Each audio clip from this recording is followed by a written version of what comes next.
அல்லாஹ்வுடைய தூதர் சொன்னார்கள், கபூரில் இருந்து முதலாவதாக எழுப்பப்படுபவன் நான் தான் ஆதமுடைய பிள்ளைகளுக்கு தலைவனாவேன். நாளை மறுமையில் நான் சொர்க்கம் நுழையாமல் யாரும் சொர்க்கம் நுழைய முடியாது. சொர்க்கத்துடைய வாசலின் கதவை தட்டுவேன். அங்கே இருக்கக்கூடிய ஹாசின் காவலாளி கேட்பார், யார் நீங்கள்?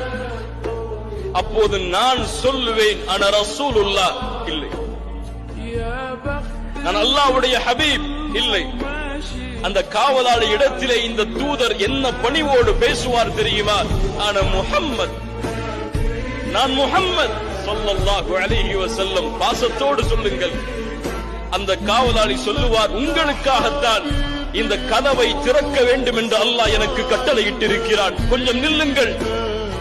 தூதருக்கு இந்த கண்ணியம் என்றால், தூதர் அனுப்பப்பட்ட இந்த சமூகத்திற்கு அந்த